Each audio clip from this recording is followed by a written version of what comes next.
Relação, ele faz o que ele achar que deve, um direito individual dele. E quando ele tenta me induzir a isso, eu digo o seguinte: eu não vou me meter na defesa dele. Não sou advogado, não tenho o que fazer, não sei do que se trata, não conheço o que foi feito. Eu deixo claro, porque eu vejo que há uma tentativa de me induzir a uma interferir na defesa jurídica. Eu falo, eu não vou interferir na defesa jurídica dele, não sou advogado, não sei do que se trata, não tenho o que fazer em relação a esse assunto. Qual é o meu argumento o tempo inteiro? É que como ele era um senador da República, o plenário do Senado tinha autorizado a prisão, eu achava que haveria a possibilidade da construção de uma tese jurídica. Por isso que eu falo de conversar com consultores jurídicos do Senado, ou ex-consultores jurídicos do Senado, uma tese jurídica de que o Senado se pronunciasse após a prisão.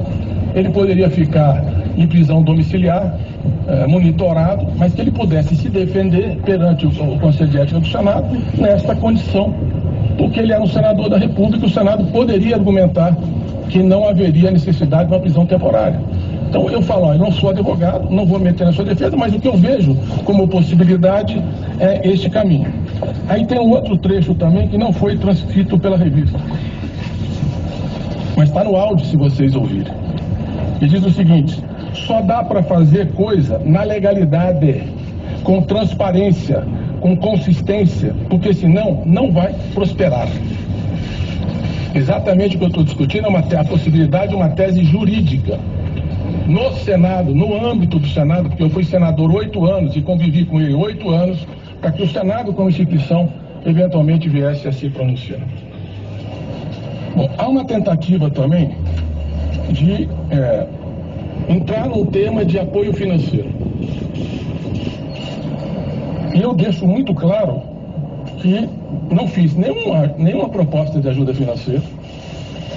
Sequer entendi um pouco o que ele estava falando, porque eu sei das condições financeiras do Delcídio e da sua família. Eu perguntei, mas é um problema aqui de defesa jurídica, de advogado, de achar um advogado? O que você está falando sobre isso? E ele não insiste no assunto. E primeiro no áudio que nós vimos ali, vocês veem isso. E não há uma única, como é que eu vou propor algum tipo de ajuda financeira ao Delcídio, mesmo porque ele não precisa? Eu falei, olha, conversar com advogados, por exemplo, com consultores jurídicos do Senado, para a gente ter uma opinião jurídica para ver se o Senado Federal pode entrar nessa defesa, eu vejo um caminho. E este é a minha linha de argumentação jurídica e pessoal. Portanto, é incrível eu ter que estar prestando esclarecimento sobre isso, mas é minha obrigação como homem público. A responsabilidade sobre esse diálogo é só minha, a iniciativa foi minha. O que eu me sensibilizei foi a campanha que estavam fazendo contra a filha dele. No começo da conversa, se vocês ouvirem, ele está dizendo que a esposa e as filhas estão com os olhos inchados de tanto chorar. Eu falei, é isso que está me motivando a chamar você aqui. O que é que eu posso fazer do ponto de vista pessoal?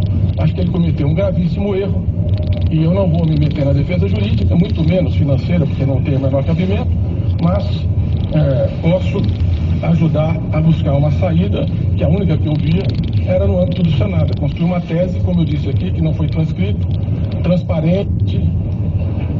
Só dá para fazer coisa na legalidade, com transparência, com consistência, porque senão não vai prosperar.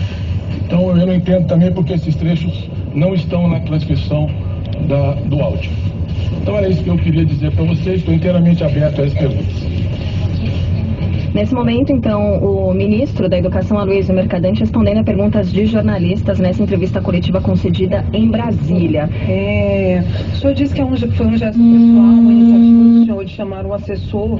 Em alguns trechos, o senhor disse que é preciso construir com o Supremo uma saída, que é preciso conversar com Lewandowski, e que, num outro trecho, o senhor disse que dentro do governo... Nesse momento, Aloysio Mercadante, dentro do governo, dentro do partido... delatado na Operação Lava Jato por Delcídio do Amaral, o nosso ministro da Educação. Do governo, inclusive acionando o ministro do Supremo, o presidente do Senado e outros políticos. Renata, eu de fato digo isso e logo em seguida eu falo o seguinte: eu não vou me meter na defesa dele.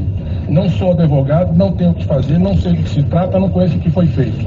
Se você pegar o conjunto do áudio, a única coisa que eu estou dizendo, e digo assim, tem que ser com legalidade, transparência, com consistência, porque senão não vai prosperar. Só pedir uma coisinha, deixa eu falar aqui. Por favor, mas senão fica meio complicado. E lembrando que a delação premiada foi agora homologada pelo nosso Supremo Tribunal Federal. As páginas de anotação dele. Fica complicado, fica muito barulho, gente. Deixa eu fazer uma entrevista aqui com profundidade. Eu logo em seguida eu digo, eu não vou meter na defesa jurídica dele. Eu sou advogado, não sei do que se trata, não tenho o que fazer.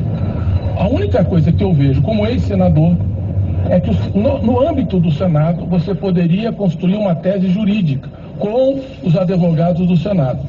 Agora, em relação ao Delcídio, eu de fato acho que ele ficou numa situação de total isolamento pessoal e político pela gravidade do que aconteceu. E agora o meu gesto é um gesto, eu insisto isso várias vezes, é um gesto de solidariedade pessoal. Mas o senhor chegou a falar com o presidente do Supremo? Não, jamais falei com qualquer ministro do Supremo. Jamais falei com qualquer ministro do Supremo sobre esse assunto ou qualquer outro assunto ligado a essa questão das investigações. Não falei. E o senhor encontrou... Inclusive digo... O senhor encontrou... Tem um outro trecho que o senhor fala da preocupação do senhor em encontrar a mulher do Delcídio para conversar com ela. Ele disse que eu liguei, nunca liguei para ela. O que eu disse para ele é o seguinte, uma vez eu fui em Campo Grande, fiz lá uma agenda e ela ofereceu um jantar, ele e ela ofereceram um jantar para mim na casa dele. Eu terei agendas no Mato Grosso do Sul. Por sinal, a minha agenda no Mato Grosso do Sul era amanhã, foi adiada. Mas eu tinha, isso aqui já faz tempo, né? Isso aqui é de dezembro. Eu não fui nenhuma vez no Mato Grosso do Sul de dezembro para cá. Eu falei, olha, eu não tenho relação com ela, só encontrei essa vez, mas eu me disponho a conversar com ela. Se eu for lá conversar com a família, porque é um absurdo o que estão fazendo com as filhas dele. O que fizeram na internet é uma violência brutal. Vocês estão acompanhando o depoimento do senhor Aloysio Mercadante, nosso ministro da Educação, onde foi delatado na Operação Lava Jato por Delcídio do Amaral. Eu não sei se isso ajudava, eu nunca tive intimidade com ele, era um colega de Senado, mas eu falei, olha, eu estou inteiramente à disposição para conversar com a família se você achar que ajuda. Como ele não me deu retorno sobre isso, eu também não procurei. Só uma última questão, ministro. Em outro trecho, o senhor diz, acho que ele deveria esperar, não fazer nenhum movimento precipitado, deixar baixar poeira, para não ser um agente que desestabilize tudo. Esse desestabilize tudo, o que o senhor quis dizer com isso? Eu quis dizer porque eu achava que não havia o menor ambiente para ele sair da prisão que ele estava se não houvesse uma tese jurídica consistente.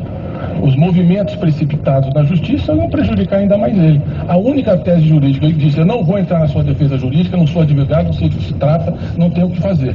A única tese, você pode ler a entrevista no conjunto, eu vejo que talvez no âmbito do Senado a gente tenha uma linha de defesa, que ele já foi preso, o Senado já autorizou, mas o Senado agora pode se pronunciar em relação a essa matéria. Ainda falo, o Renan está numa situação difícil, porque houve um voto do Senado pela prisão, pela primeira vez na história.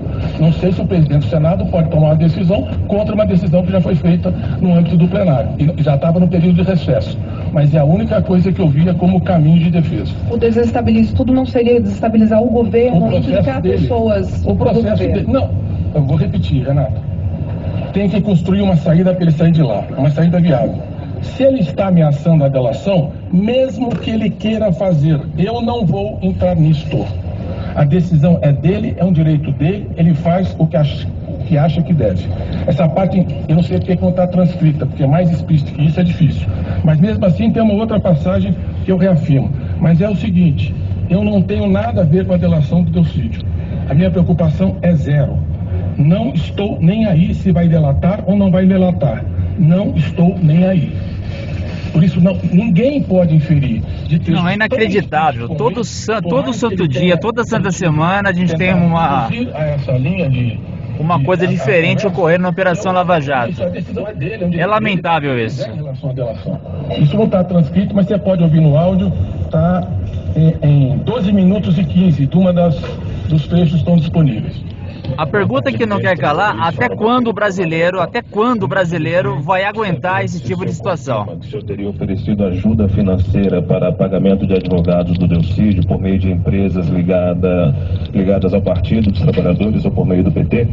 E se o senhor pensa em permanecer no governo, se o senhor vê algum constrangimento devido ao momento crítico, delicado pelo qual o governo passa politicamente? Bom, em relação, você leu o trecho, eu achei, inclusive uma conversa que eu não provoquei nenhuma conversa sobre questão financeira, achei estranho, inclusive, ele dizer que estava com crédito consignado, achei uma conversa meio totalmente fora do tom que nós estávamos dialogando, mas não há uma única linha eu oferecendo qualquer tipo de ajuda financeira.